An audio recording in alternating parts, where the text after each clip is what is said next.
propriamente o inglês, assim, eu acho que eu sempre tive uma resistência com o inglês, e eu sou da letras. Como que é essa nossa relação com o amor. Só que eu lembro que quando eu li esse texto em 2017, mais ou menos, eu lembro que eu fiz uma live, né, com a Ariane e um pouquinho no início do ano, e eu acho que eu até falei com ela que quando eu era mais nova, eu tenho 24 anos, mas quando eu tinha lá uns 18, uns 17, 18 anos, 20, que foi quando eu comecei a entender sobre essa questão da solidão afetiva no que diz respeito a relacionamentos. E aí eu lembro que quando eu li esse texto, eu tinha ainda muita dor, assim, muita, tipo, nossa, me marcava muito o fato de eu nunca ter tido um namorado, assim. E aí eu achava, nossa, eu nunca namorei, meu Deus, porque eu tenho algum problema, e nossa, eu acho que eu não mereço.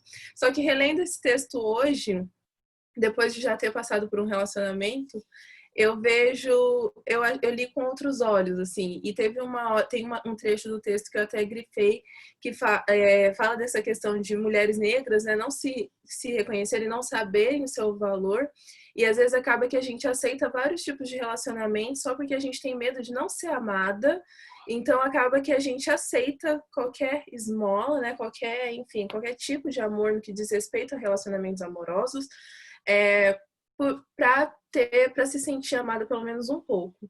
Esse tema eu sempre tô no Twitter, eu sempre posto muitas coisas no Twitter, eu vejo muitas meninas negras falando sobre isso e compartilhando essas dores e tudo mais.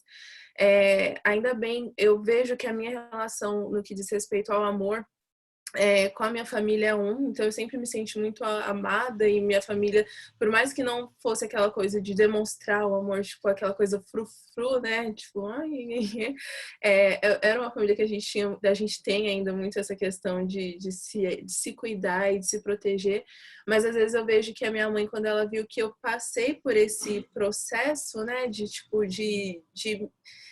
me sentir mal porque eu não me sentia amada, e aí a gente tá falando, né, do fato de que eu sou uma mulher heterossexual e, enfim, cis, e aí eu me sentia muito, tipo, meu Deus, eu não sou amada por um homem, eu tinha muito isso de, tipo, nossa, acho que nunca nenhum homem vai me amar. E eu acho que a minha mãe, quando eu fui trazendo essas questões à tona, eu acho que meio que a gente percebe que às vezes a família protege, mas aí quando você vai pro mundo, aí você se depara de fato com algumas lacunas, né? E aí eu acho que uma coisa que me marcou muito no texto, que eu prestei mais atenção dessa vez, foi bem mesmo na questão da autoestima, né? Então, como que é construída a autoestima de mulheres negras para a gente não acabar aceitando qualquer coisa por medo de ficar sozinha. Então, enfim, esse texto me marcou, mas eu achei muito engraçado qual foi a minha percepção da primeira vez que eu li, que eu acho que eu ainda tinha muitas dores, assim, guardadas em mim. E agora, que eu acho que, enfim, a minha percepção, eu estava até falando com a minha mãe aqui em casa outro dia, que eu tenho, acho que nessa quarentena me fez fritar muito nessa questão do que é o amor, assim, sabe? Que tipo de amor que a gente está falando. Tem uma frase também que as pessoas falam muito, né, que o amor negro, o amor preto cura, mas quando a gente está falando de relacionamentos de pessoas negras, independente de qual relacionamento seja esse, né, de pai para filho, de irmãos, a gente tem que saber que a gente está lidando quando a gente se relaciona com outra pessoa negra, a gente tem que saber que a gente está lidando com outras pessoas que têm dores também. Né? Então, mulheres que têm dores, homens negros que sentem dores também, e que às vezes o texto focou muito na questão também da mulher, mas homens negros também não têm essa questão, essa forma de lidar com o amor e de falar, né, de uma maneira muito clara e muito aberta. Então, assim, são camadas que a gente tem que ir atingindo até a gente, de fato, conseguir se proteger e se curar nos nossos relacionamentos entre si. Eu acredito ainda que o amor preto cura, e eu não falo dessa romantização de casal preto de Instagram, não. Eu falo dessa coisa de amor, sabe? Quando a primeira live que a gente fez, né, Ariane, eu lembro que eu falei, é muito bom a gente compartilhar essas experiências com outras pessoas negras, porque isso também é um processo de cura, isso também é uma forma de demonstrar amor. E aí, quando a gente para pensar, não tem essa questão carinhosa, essa questão de nhenhenhê e tal, que tipo de amor é esse que nos foi ensinado? Será que não, eu fiquei muito pensando nisso, será que não é uma ideia de amor muito eurocentrada? E aí a gente tenta pautar as nossas relações, o nosso amor naquilo que o colonizador impôs na gente. Ai, é isso. Muitas reflexões. Nossa, eu só quero fazer um comentário, Glauciane. Desde Oi. que tem 1 ano e meio que eu comecei uma terapia, desde então é toda semana. Então, assim, eu compartilho desse mesmo pensamento, sabe? Que eu vejo tanto que eu me transformei diante disso, de tanto que foi bom para mim, sabe? E são vários processos que a gente. Nossa, muita coisa para comentar, mas eu gostaria de comentar um pedaço do texto que fala assim: e num contexto de pobreza, quando a luta pela sobrevivência se faz necessária, é possível encontrar espaço para amar e brincar. Aí nessa parte eu lembrei muito da minha mãe, porque minha mãe tem 5 filhos, ela é uma mãe solo e é tudo escadinha assim, um atrás do outro. E mesmo ela sabendo que ela tinha que lutar para sobreviver e alimentar 5 pessoas, ela ainda teve tempo para brincar com a gente na rua. Então eu lembro, e aí nessa parte eu tirei uma foto e agradeci, falei assim, coloquei, a gente tem um grupo, eu tirei uma foto, postei no grupo e falei assim, obrigada, mãe. Porque é isso, sabe? E não só nesse momento que ela brincou, mas no momento dela ser firme, quando eu apanhei na escola, sabe? Ela não foi lá com carinho, e isso fala muito no texto. Ai, gente, ela não foi assim, sabe, para me acolher naquele momento da minha dor, não! Ela foi super brava. E eu lembro que ela falou assim: se você apanhar na escola, quando chegar aqui em casa, você vai apanhar de novo. E aí, depois conversando com ela, sabe, ela me falou desse jeito: eu precisei de falar isso com vocês, senão o mundo ia passar em cima de vocês. Eu precisei de criar filhos fortes, porque senão o mundo ia acabar com vocês. E a gente teve carinho, mas a gente teve esse momento assim também de não ter o carinho. Então, assim, são muitas coisas que eu me identifiquei profundamente assim com o texto, mas esse foi só um pedaço assim que eu comecei a falar e não terminei. Mas é isso assim, aí a gente vai falando, vai falando. Isso que você falou, né, Você, de ser forte. Rapidinho, só disso de ser forte, eu lembro quando uma vez na escola que eu estudava, eu passei por uma situação de racismo, e foi uma coisa que, tipo, que me marcou muito, e eu lembro que eu cheguei em casa chorando e tudo mais, aí falei com a moça que trabalhava lá em casa, ela foi e ligou pra minha mãe chegou do trabalho, e ela não foi aquela coisa, ai, filhinha, ai, nossa, que triste, não, ela foi bem firme. Eu lembro que ela ligou para os pais do pessoal, assim, e foi tentar, tipo, tirar a satisfação de cada um. E é aquela coisa, isso da gente, mas aí às vezes eu penso nessa coisa de criar filhos fortes, da gente o tempo inteiro ter que ser forte. Eu fico pensando, será que é bom ou será que é ruim? Mas por um lado, às vezes, acho que é bom porque é necessário, porque quando você é negro numa sociedade racista, você tem que ser forte para você saber lidar com algumas situações. Mas aí, às vezes, essa fortaleza acaba que, né, eu, por exemplo, eu lembro que eu falo com a minha psicóloga, eu tenho muita dificuldade de falar, às vezes, assim, tipo, nossa, eu te amo, porque pra mim, o fato, sei lá, eu falo, não preciso falar que eu amo alguém, as minhas atitudes, as coisas que eu faço já demonstram, então não tem nem que falar, e aquela coisa parece que quando a gente fala eu te amo, você demonstra até uma certa fraqueza, entre aspas, né? Então, a gente não pode demonstrar essa fraqueza. E aí vem toda aquela questão também do estereótipo da mulher negra forte, a pessoa que é forte o tempo inteiro, que ela não sente dor, que ela não sente nada, porque ela é sempre ali uma rocha, uma fortaleza. Então, assim, a gente tem que saber, acho que, dosar essas nuances, sabe? Esses sentimentos, assim. Eu ia falar justamente sobre isso, Areta, em relação a essa questão esse estereótipo, né, de que a mulher preta, né, tem que ser forte o tempo inteiro. Inclusive um questionamento que eu faço em terapia, né, com a psicóloga, assim, dizendo: eu tô cansada das pessoas me acharem, me rotularem como a Glauciane, ela é uma mulher forte, ela é guerreira. Eu odeio isso, eu odeio, eu não suporto. E aí ela me fez olhar uma perspectiva seguinte: eu acho que a gente precisa aprender a ter equilíbrio, né? ouvindo você e pensando no texto também, essa questão dessa coisa de ser forte, porque é como se a gente não pudesse ser frágil, demonstrar as nossas fragilidades.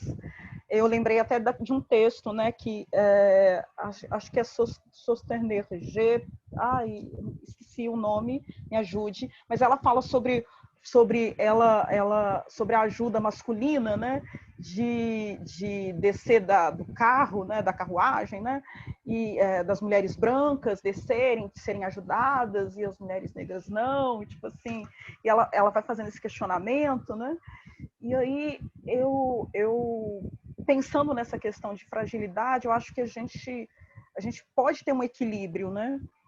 Uma parte assim que me chamou muito a atenção é que quando ela aponta, né, ela fala o seguinte, ela fala que encontrar espaços para o amor e brincar, para receber carinho e atenção. As mulheres negras não podem mais negar sua necessidade de conhecer o amor, responder às nossas necessidades emocionais. Eu acho que vai ter momentos que a gente tem que chorar sim, a gente tem que demonstrar as nossas fraquezas sim.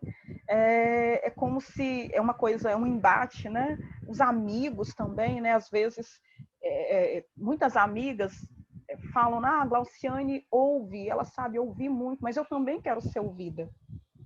Eu também quero que as pessoas me ouçam, né? Eu também quero que as pessoas... tudo bem, eu ouço as pessoas, é uma característica muito legal, muito bonita, mas eu também quero falar. Eu também quero ser ouvida, quero que as minhas dores sejam ouvidas, né, pelas pessoas mais próximas, mais íntimas. Eu também quero chorar em alguns momentos, porque essa força, esse ideal de força, é como se você não pudesse ter tempo de chorar, de demonstrar fraquezas, né?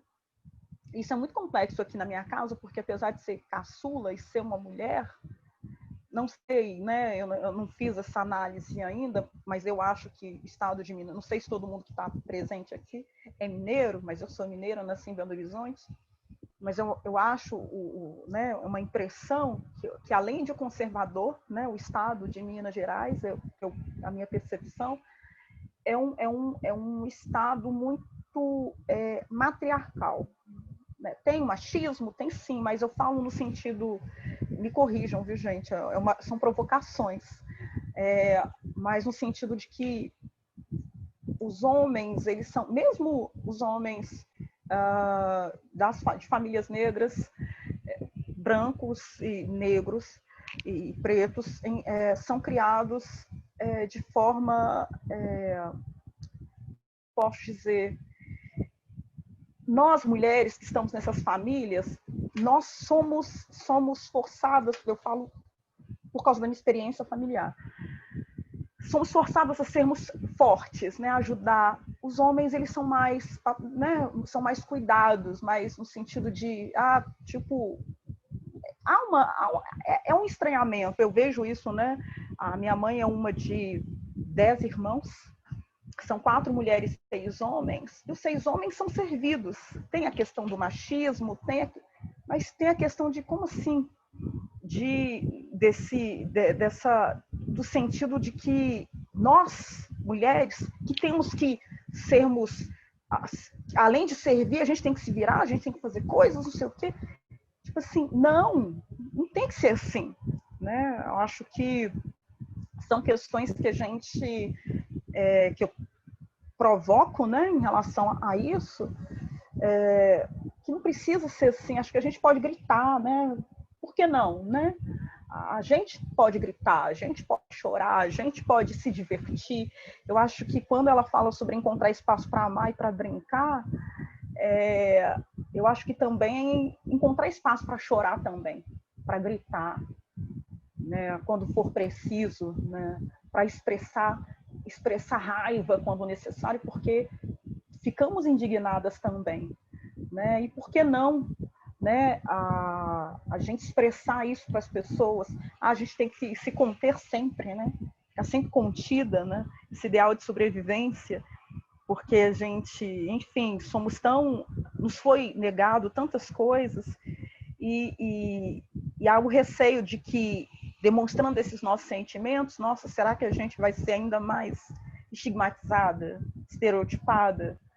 né? Então, eu não sei, atualmente eu tenho vivenciado muito de, pense o que quiser de mim, Sim, isso que mas você falou do estereótipo, eu acho que vai muito nessa questão também da gente ter muito medo de sempre se encaixar em algum estereótipo. Então, se a gente também falar e gritar e falar o que a gente está sentindo, aí já é o estereótipo da mulher negra louca, né? é Que isso. já recai sobre a gente. Então, assim, é sempre, eu vejo, por muito tempo, eu até falei isso uma vez com a minha terapia, que eu sempre tô meio que medindo, assim, as minhas atitudes e os meus jeitos, porque eu morro de medo em cair em algum estereótipo. E eu lembro que teve um momento que eu morei fora, ano passado, quando eu morei nos Estados Unidos, eu tinha muito medo de cair no estereótipo da mulher brasileira. Então eu lembro que às vezes alguma roupa eu usava e falava, não vou usar essa roupa porque já vão falar assim, ela é brasileira. Aí aqui está no Brasil, não vou cair no estereótipo da mulher negra que é voluptuosa. Então assim, eu vejo que a gente está sempre, eu pelo menos, eu fiquei muito tempo, Policiano, né? me policiando para não cair em estereótipos. Isso também é outra coisa que você falou dessa relação dos homens, né, e homens negros, enfim. Bom, aquelas, né? Eu acho que o Twitter é a minha rede social de tese, para eu ficar vendo tese, porque eu fico vendo, assim, tantos relatos, e muitas meninas postando e muitas coisas, assim, às vezes dá no saco, mas eu acho muito bom. E foi no Twitter, foi a partir do Twitter mesmo que eu comecei a ter acesso a muitas discussões e tudo mais, então eu tô sempre lá. E aí, essa questão mesmo de, tipo, eu não sei se é muito Minas, eu sou paulista, né? Mas só que meus avós são mineiros, meus avós por parte de mãe são mineiros, são daqui do interior de Minas e tudo mais, e aí por, enfim, ironia do destino, acabei voltando para Minas Gerais, né, para Belo Horizonte. Mas eu sinto um pouco isso, eu acho que não é nem só em relação aos mineiros, eu acho que é de uma maneira geral, porque tem muita isso que a gente às vezes conversa com as nossas amigas negras e tudo mais, essa questão de muitos homens negros procurarem nas suas parceiras outras mães, tipo assim, homens também, mas assim, aquela coisa de você ficar, tipo, cara, ele saiu de uma mãe para procurar outra, então ele quer que você seja, tipo, a namorada dele, enfim, a mãe dele, sabe? E aí você tem que dar conta de tudo, mas eu acho que também muitas mulheres negras têm essa coisa do cuidado com tudo, com os amigos, com o namorado, com o irmão, com o pai, com tudo, aquela coisa de sempre, ela sempre tá cuidando de alguém, mas quem cuida dela, né? É muito louco, assim, porque... E aí isso eu fico, às vezes, pensando, é que nem eu falo, eu tenho, graças a Deus, acho que a minha relação com a minha família é uma coisa muito igual, assim, sabe? Então, às vezes, eu vejo que a maneira como a minha mãe me criou e a maneira como ela... Minha mãe e meu pai, né? Eu falo minha mãe, mas assim, a maneira como meus pais me criaram é muito, tipo assim, a mesma forma que criaram os meus irmãos, que eu tenho mais uma irmã e um irmão, né, caçula. Enfim, eu vejo que às vezes entre a gente não tem muita essa coisa e tal, então foi tudo muito igual aqui, nós três, assim, minha mãe sempre deu a mesma educação e o mesmo jeito, o mesmo afeto para todo mundo. Mas assim, eu vejo muito isso, sabe? De ver que é sempre assim, nossa, a gente sempre tá cuidando de alguém, mas quem é que tá cuidando da gente, assim. E às vezes até essa questão mesmo de... E aí teve outra coisa que você começou a falar, que acho que foi na questão do trabalho, eu também grifei essa parte no texto, que ela fala assim, é por isso que constantemente parecemos ter sucesso no trabalho, mas não na vida privada, né? Então essa coisa de mulheres negras, e aí acho que por um tempo eu fui assim, tipo, não, já que eu não vou ter um namorado, que nem eu falei pra Ariane uma vez, que foi uma coisa que me martirizava muito, de meu Deus do céu, eu não tenho namorado, e nossa, eu vou morrer solteira, isso pra mim era, nossa, um problemão. Acaba que a gente fala, não, então eu vou ser uma ótima estudante, eu vou ser uma ótima, sei lá, profissional, eu vou cobrir essa lacuna do amor de outras formas, né? E eu lembro que uma vez eu vi uma entrevista da Bruna Marquezine, gente, uma menina assim, branca, padrão, rica, né? E aí eu lembro que ela falou assim, se eu não casar, eu vou ter filho. Porque aí eu falei, gente, se até a Bruna Marquezine, aí eu comecei, falei, será que o problema tá comigo? Porque eu sou negra, e aí não tem nenhum cara que quer, sei lá, me namorar, não sei o quê. E aí, mas se a Bruna Marquezine, eu lembro que eu pensei isso, mas se a Bruna Marquezine também tem esse medo, então não sei. Então, assim, eu lembro que foi uma época que eu ficava muito tentando encontrar, sabe? Tipo assim, tentar encontrar quais eram os meus problemas, e aí até que eu tive isso. Bom, então tá, pelo menos mãe eu vou ser. sabe? Mas era com esse medo de, tipo assim, bom, talvez então, vamos ver o que que eu preciso, qual lacuna eu posso preencher para não depender de um amor de um homem, sabe? E foi uma coisa, e eu acho que isso é uma coisa que perpassa muito na vida de muitas mulheres negras. E mais uma vez, eu sempre falando assim, da minha, né? Na minha experiência, mas eu vejo que muitas amigas minhas também têm isso, assim, sabe? E eu acho que, às vezes, quando a gente tá falando de um ambiente, depende muito também do ambiente social, porque, por exemplo, aqui, né, a Glauciane é, enfim, acadêmica, né, e tal, então tá no ambiente de universidade, às vezes, quanto mais você vai elitizando, parece que mais, assim, você não encontra seus pares, e aí você não encontra essa identificação de compartilhar qualquer que seja a forma de amor, sabe? Boa noite, meninas. Ei, É gostoso Reni. falar, meninas, é que bom, tem os Boa meninos noite. aí também. Mas eu queria partilhar um pouquinho, eu acho que, na verdade, eu acho que eu sou a jovem há mais tempo aí, né? Acho que do grupo aqui, eu sou uma das jovens há mais tempo. E eu vejo o seguinte, que nós, né, tudo isso que cada um foi falando aqui, é bom a gente refletir que nós, assim, a nossa trajetória histórica, tudo nos criou para isso, né? Nós fomos criadas para serem mulheres fortes, e se não fosse assim, e reprimir as emoções. Assim, eu não fico com muito pesar nisso, não, sabe? Eu gosto de refletir para saber, assim, por que eu sou assim e qual que é o caminho que a gente tem que fazer.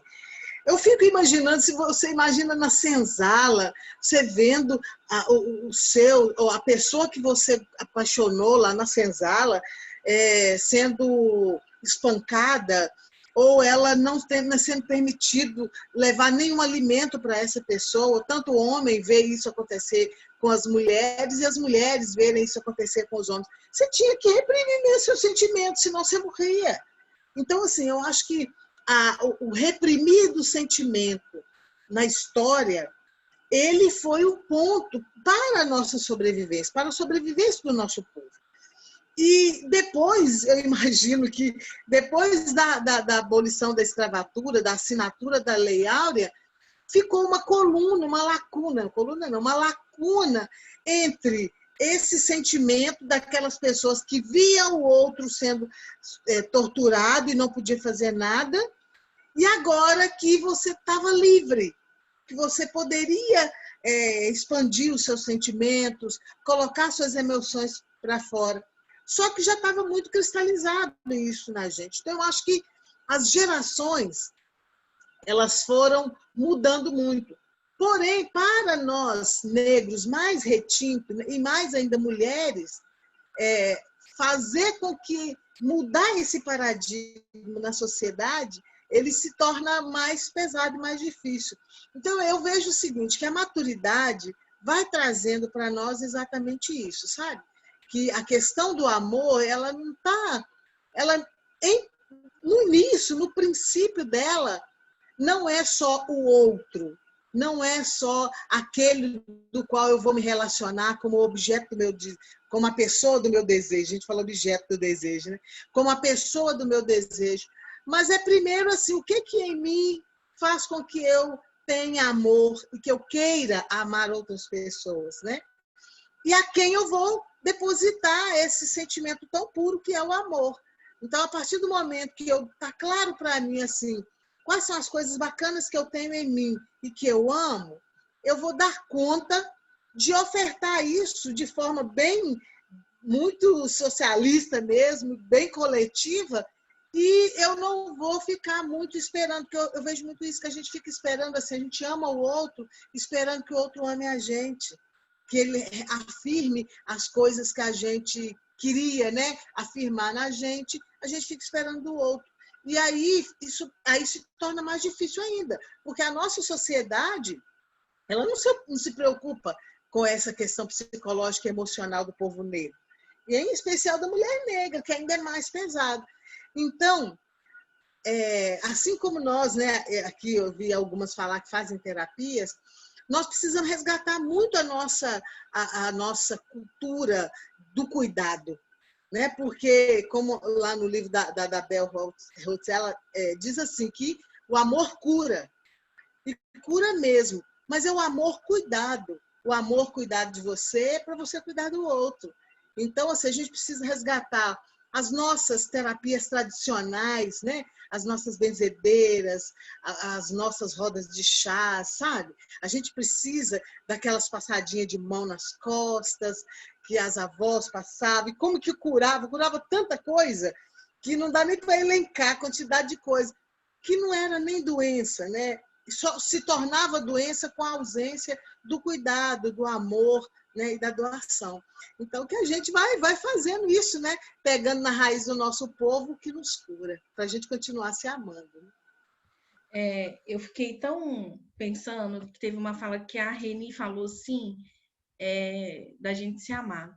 E esses dias eu estava em um processo de criação, né? Porque eu sou estudante de teatro, e aí minha professora pediu para eu gravar umas cenas. Gente, a minha irmã tá aqui, do meu lado, escutando tudo, não me deixa mentir. Eu não conseguia gravar a cena. Eu não conseguia me olhar, porque eu começava a achar um tanto de defeito.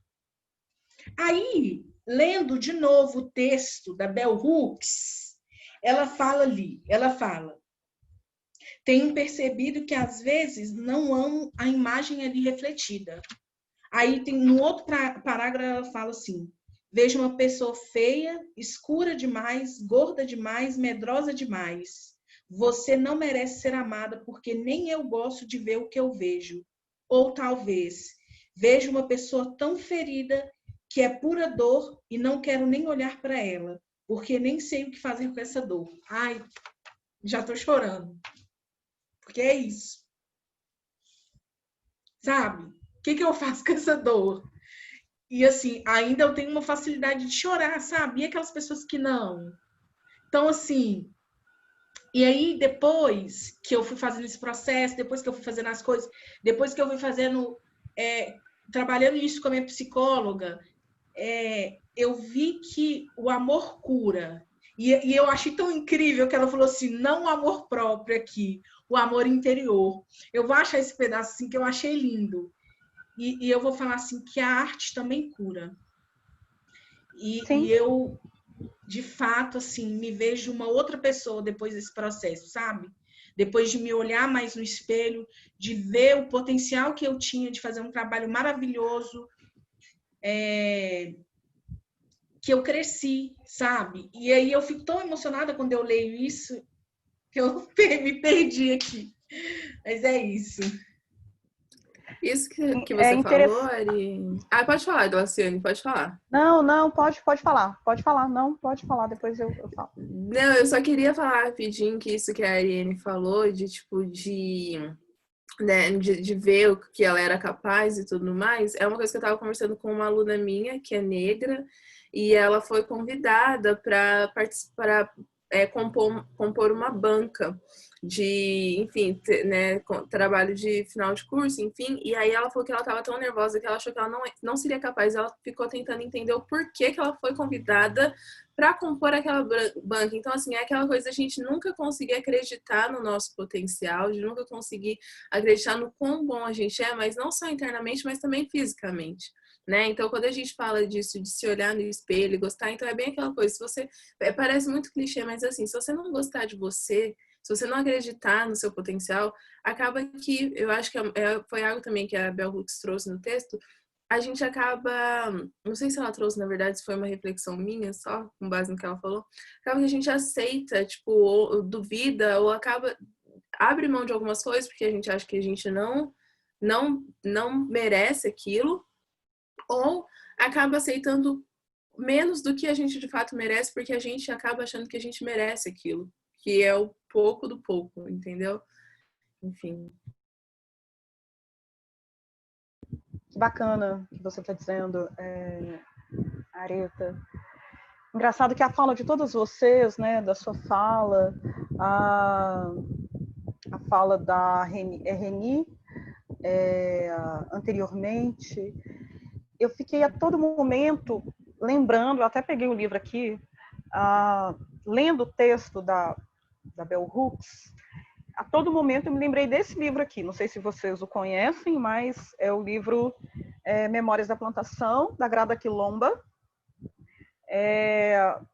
Eu acho que aconselho, né, vocês que estão aqui presentes a lerem, né, esse livro, porque esse livro é fantástico, né? Esse livro ele fala sobre esse processo de pós-colonização, mas eu acho que o que mais me marcou, fala sobre o que mais me marcou lendo, né, esse livro foi a questão relacionada ao trauma, à memória. E eu acho que a gente está tratando de traumas, né? Essa conversa, esse diálogo aqui que nós estamos fazendo,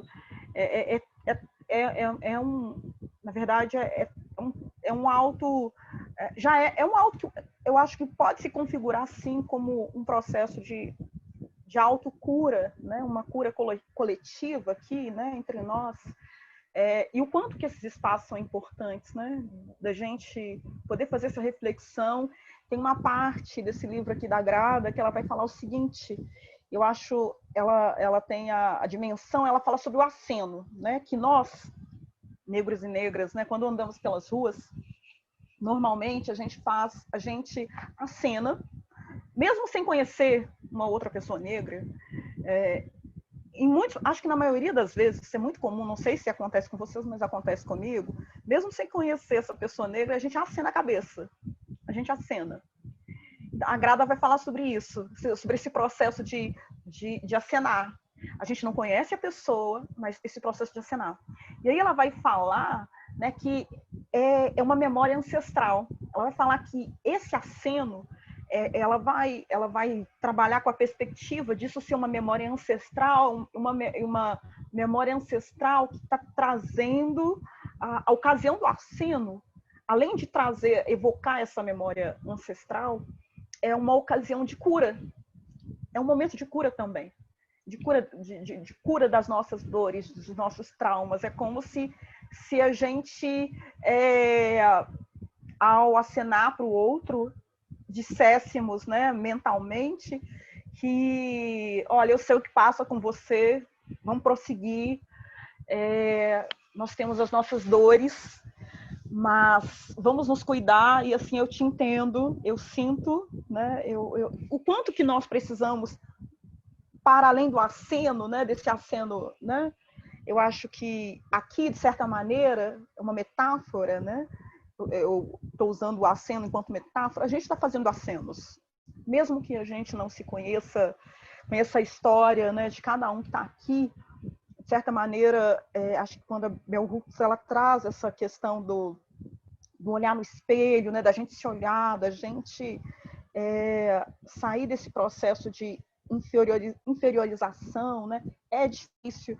Eu ainda tenho trabalhado, né, com essas questões em mim, sair desse processo da baixa autoestima, do processo da autossabotagem, quando a Areta traz, né, o exemplo, né, dessa amiga que né, participava de uma banca. Engraçado que essa semana eu fui convidada para participar de uma mesa. Você me recordou dessa ocasião. Eu já participei de muitas mesas, de muitas coisas. Mas eu fui convidada para participar de uma mesa de uma pessoa que eu admiro, né? Por uma pessoa que eu admiro muito, né? É um professor que eu admiro, tenho uma grande admiração. E é um professor muito sério, muito comprometido, e que ele me convidou para essa mesa e fez elogios a mim. Olha, eu estou te convidando por causa disso e disso e disso. Eu o conheço há anos e eu sei que ele sempre foi afetuoso, né? Mas ouvir ele elogiar, né? Fazer um elogio a mim, eu fiquei pensando dentro de mim, nossa, mas será que sou eu mesma? Será que esses elogios são para eu mesma? Será que eu vou ter capacidade de poder estar... E olha que eu já participei de tantas coisas, né? De tantos eventos. E assim, eu pensei assim, será que eu vou dar conta de participar disso? Se, nossa... será que eu tenho capacidade para isso? Então, olha só, surge essa autossabotagem. Eu gostei quando a Reni ela comentou sobre esse processo histórico que a gente precisa, e ela deixa isso muito claro, né? A Bell Hooks, quando ela fala sobre todo esse nosso sentimento, ele advém do sistema escravocrata. Todas essas nossas questões advêm de todo o processo escravocrata e o que nós sentimos, né, atualmente é um impacto disso. Enfim, é um impacto de toda essa cultura escravocrata, tanto no Brasil quanto em outras nações que foram colonizadas e que houve a escravidão. Então, a gente não pode tirar isso de mente. Eu gostei quando você trouxe, Reni, sobre essa questão desse olhar coletivo. Eu tenho ouvido muito a palavra aquilombar, né? O aquilombamento, né? Da gente se aquilombar, de certa maneira. Isso aqui é um quilombo. Nós estamos fazendo um quilombo, né? De certa maneira, a partir do momento que a gente está aqui fazendo uma discussão, que a gente está aqui dialogando, trocando ideias, de certa maneira, isso é uma maneira de nos aquilombarmos. Isso precisa ser feito com mais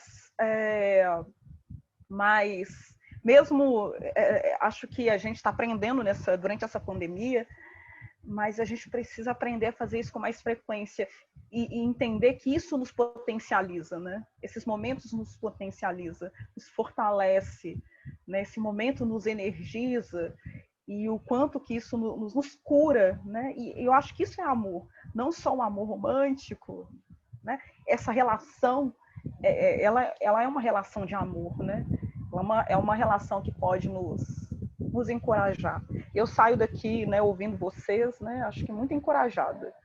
E aí eu acho que é um aceno, né, o que vocês estão fazendo. Para mim, eu considero enquanto uma metáfora aí daquilo que a Grada comentou. Quero agradecer a cada uma, né, de vocês. Bom, isso.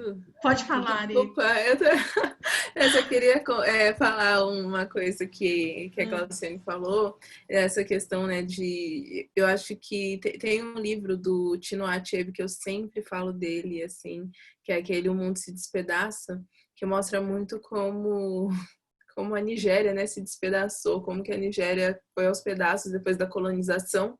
E aí, toda vez que eu falo desse livro, eu acabo falando também de Hibisco Roxo, da Chimamanda, que também Qual que é o nome do livro?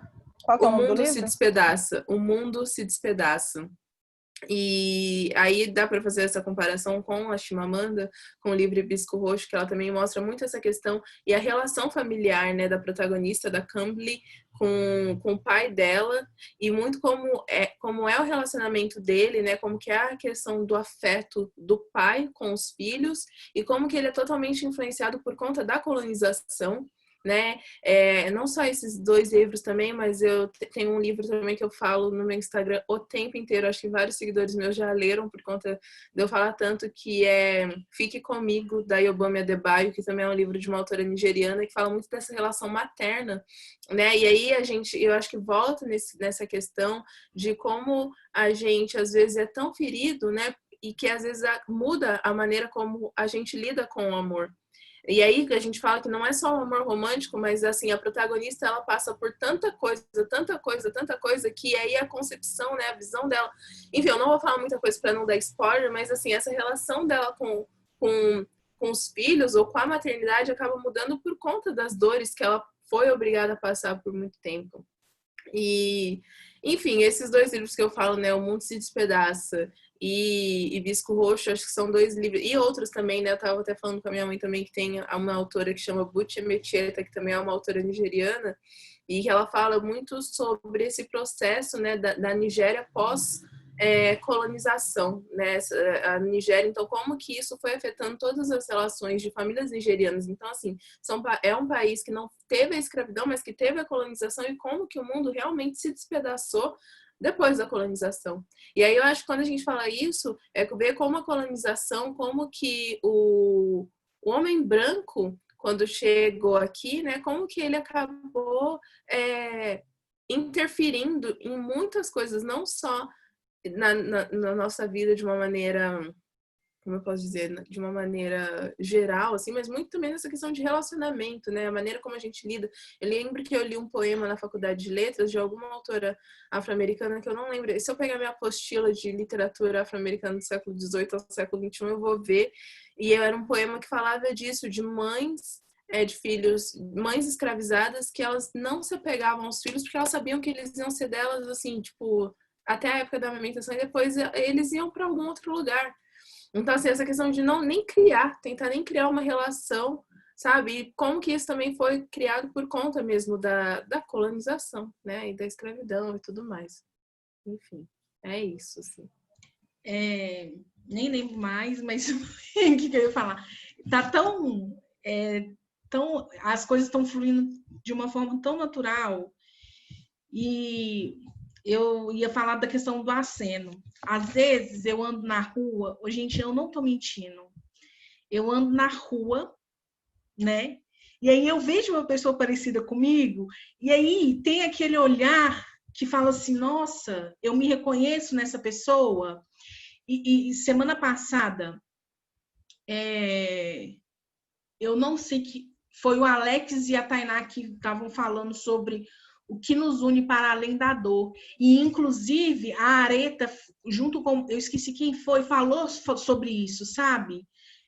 Sobre o que nos une para além da dor. E aí eu pensei assim, gente, o que me une com aquela pessoa para além da dor? Sabe, eu me identifico naquela pessoa passando na rua, e aí a gente troca olhar, e eu faço assim, e a pessoa me corresponde, sabe? Tipo assim, eu te entendo, eu tô te correspondendo, eu te achei muito bonita e você também me achou bonita. E seguir, sabe? Eu acho isso muito... Eu acho que eu sempre faço isso, andando na rua, sabe? E aí uma coisa que eu queria falar é que a Bell Hooks fala que às vezes é difícil entrar em contato com os meus sentimentos, mas ao me fazer uma pergunta, geralmente encontro respostas. Algumas vezes a gente se olha e vê tanta confusão, tanta dor, que não sabemos o que fazer. Então precisamos procurar ajuda. Às vezes ligo para os meus amigos e digo, não consigo entender o que sinto e não sei o que fazer. Você pode me ajudar? E é o que a Reni falou, sabe? De procurar alguém para passar a mão nas nossas costas quando a gente estiver com vontade de chorar e chorar, né? Sabe? De ter uma... E eu senti muita falta disso nesse momento de pandemia, apesar de eu ter as minhas irmãs. Nós somos 5 mulheres e mulheres negras. Então a gente se entende na dor, porque teve um dia que eu estava aqui chorando, aí a minha irmã chegou e começou a conversar comigo. Eu também passei por isso, eu também aconteceu isso. Então, assim, tudo que vocês falaram, eu me vi, sabe? Isso, sabe? De corresponder, sabe? De entender o outro. E, nossa, que lindo, gente, que potência, de verdade. Nossa. Eu só queria, para assim, sem dar muito pitaco, mas uma experiência que nós estamos tendo aqui na cidade de Ipatinga.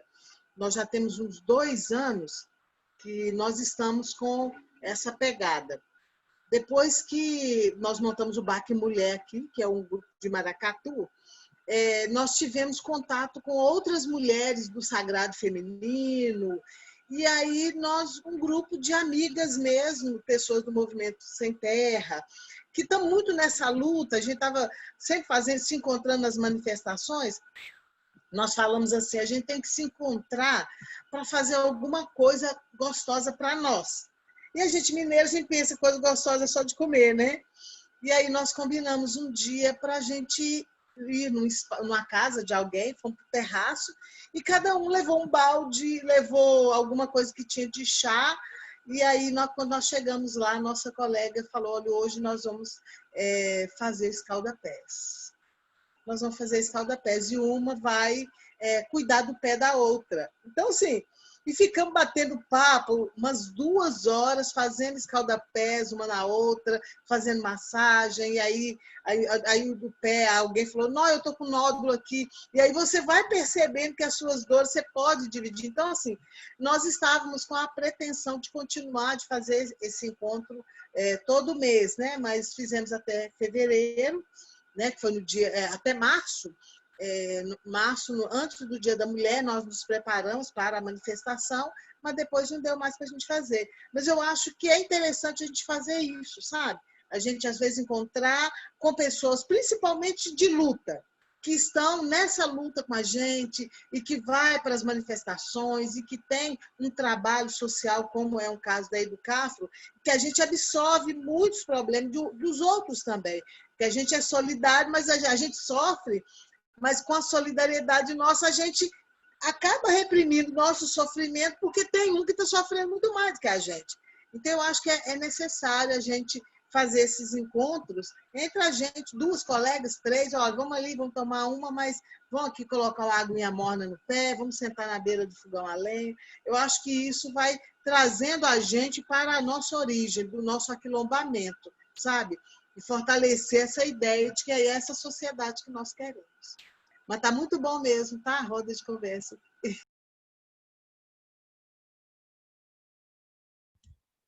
Ô, gente, eu acho que eu já falei muito, né? Mas é isso, assim. Eu acho que a gente já pode ir encerrando, né? Porque é isso, sabe? E, inclusive, eu tô gravando aqui, não comecei a gravar desde o início, que eu esqueci, coloquei para gravar, mas não gravei. Para compartilhar com as pessoas esse momento, sabe? Que foi muito lindo, foi potência, foi um quilombo, de verdade. E eu estou muito grata pela participação de todos. Meninas, vocês querem falar alguma coisa? Não, eu só queria de novo, tipo, sempre agradecer, né, Ariane? Eu gostei muito de reler esse texto. Eu acho que é muito importante a gente falar sobre isso, não só sobre isso, mas esses encontros mesmo, igual a Reni falou, achei muito legal, inclusive, e mais legal ainda ser de Patinga, achei bem bacana isso, achei muito, muito legal mesmo. E pensei se talvez, não sei se aí, eu sei que você parou de fazer isso por conta da pandemia, mas sei lá, talvez algum encontro tipo no Zoom mesmo, com essas mulheres, porque eu acho que esse tipo de conversa, na live que eu fiz com a Ariane no início do ano, nem lembro direito, eu não sei se foi início do ano, se foi meio, que o tempo tá tão... Mas assim, eu lembro que eu falei isso, que uma das coisas que me ajudaram muito quando eu tava nesse processo de falar sobre solidão da mulher negra, sobre, meu Deus, sobre isso, sobre aquilo, sobre várias coisas, foi, tipo assim, encontrando e dividindo isso com outras pessoas negras também. Então, eu acho que isso é muito importante, esse encontro de pessoas negras, pra gente conversar e compartilhar nossas vivências, compartilhar as dores e tudo mais, porque eu acho que isso é bacana, sabe? Isso nos fortalece e cura. É um tipo de amor preto que cura, né? Então, sair um pouco também dessa coisa de que o seu amor só vai ser curado, se você só vai se sentir amada se você encontrar um parceiro ou uma parceira para, enfim, para seguir a vida, sabe? Não, não é assim. Então, eu acho que esse tipo de encontro, esse tipo de roda de conversa é muito necessário, muito importante. É isso, assim. Obrigada, no mais. Quero agradecer, né? E como eu coloquei, né, gente, obrigada, né, pelo encontro, né, por esse aceno que a gente está fazendo nesse momento, por esse quilombo. E uma coisa assim que eu quero finalizar, né, acho que a Areta pontuou isso também agora, mas essa questão de que o amor, né, enfim, enquanto ela falou no início sobre a questão do relacionamento e tal, que ela achou que ela nunca poderia se relacionar.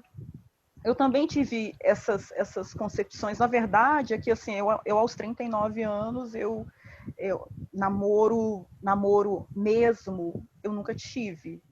E assim, tive relacionamento, fiquei, né, com rapazes, mas só que eu fico pensando, né, que a gente fica assim, isso é uma realidade, é algo que é posto, mas como foi colocado, né, existe outras possibilidades. E assim, eu disse não muitas vezes, viu, gente? Acho que eu preciso reconhecer isso, mas eu disse não porque eu acho que eu mereço mais. Eu mereço mais no sentido de que a gente, não sei quem disse, né, ao longo desse momento, às vezes por termos todos esses sentimentos que foram pontuados, a gente às vezes aceita receber menos, e a gente, cada uma de nós, né, cada um que está aqui, né, eu acredito que nós merecemos mais por tudo. Eu não conheço a vida de cada um que está aqui, mas eu acredito que nós merecemos o melhor, né? E a gente não precisa de migalhas, né? Eu acho que os filmes hollywoodianos, né, deixaram uma imagem para a gente de amor romântico e quis abafar esse amor que a gente pode ter um pelo outro, que é uma dimensão muito maior de amor. E assim, eu acho que isso é muito lindo, né? Eu acredito no amor, acredito na possibilidade, mas eu acredito que, sobretudo, que a gente merece, sabe? Nós merecemos, e a gente não merece migalha. Fica, né, essa gratidão pelo encontro. Obrigada, gente. Alguém gostaria de falar alguma coisa? Reni, Solane, Eu só Mariana? gostaria mesmo de agradecer, porque a Areta, a gente se conhece, né? Trabalhamos no Nossa, eu mesmo lugar. inclusive queria agradecer a você, Solane. Fiquei muito feliz de te ver aqui. Eu também. Eu sempre falo que, enfim, eu te admiro muito, mas infelizmente a gente nem teve a oportunidade de trabalhar tão próximo assim, né? Sim, Mas eu sim. te admiro muito, muito mesmo, enfim. Não, eu também. E assim, a Areta, onde ela vai falar, eu vou, sabe? Não sei se ela já percebeu isso, mas praticamente em todas as lives que ela anuncia que vai participar, eu sempre estou lá, porque eu acho que é uma forma, né, da gente que está de fora, porque às vezes a gente julga, né, vê os outros julgando, então é uma forma da gente entender o que as outras pessoas passam, né, que cada um tem um contexto diferente. Então, só agradecer mesmo assim, a oportunidade de ouvir vocês falarem sobre isso. É muito importante assim, para mim mesmo. Muito obrigada. Reni? Eu fiquei muito feliz mesmo de conhecer a Areta, de conhecer a Glauciane, né? Ouvir vocês, né? Eu e a Ari, a gente já se conhece. Fiquei muito feliz mesmo. Estou com muita vontade agora, se eu já estava antes, né, com vontade que essa pandemia passasse, agora mais ainda, porque aí a gente ainda pode conseguir marcar uns encontros presenciais. Eu sei que vai dar umas ligas muito bacanas entre nós, né? Então, eu acho que aqui é só um primeiro passo, mas nós temos muita coisa ainda para construir juntas. Então, muito obrigada a vocês pela disponibilidade, né, e pelo carinho mesmo. E entenda que do lado de cá vocês têm uma irmã que vai ficar nutrindo esse sentimento de carinho e muito axé por você. Ô, gente, eu só vou terminar com o finalzinho do texto da Bell Hooks, que ela fala assim. Ai, peraí. Vou achar aqui, tá? Quando nós, mulheres negras, experimentamos a força transformadora do amor em nossas vidas, assumimos atitudes capazes de alterar completamente as estruturas sociais existentes. Assim, poderemos acumular forças para enfrentar o genocídio que mata diariamente tantos homens e mulheres e crianças negras. Quando conhecemos o amor, quando amamos, é possível enxergar o passado com os outros olhos. É possível transformar o presente e sonhar o futuro. Esse é o poder do amor. O amor cura. Gente, muito obrigada. Eu só quero uma coisinha, porque eu me lembrei aqui, acabei de me lembrar da Nina Simone, de que ela fala assim, a gente precisa levantar da mesa quando o amor não estiver sendo mais servido. Então é isso, gente. Até logo, tá? Gente, ai, foi lindo. Muito obrigada, viu? Boa noite. Bom ter vocês aqui. Até mais. Até, boa noite.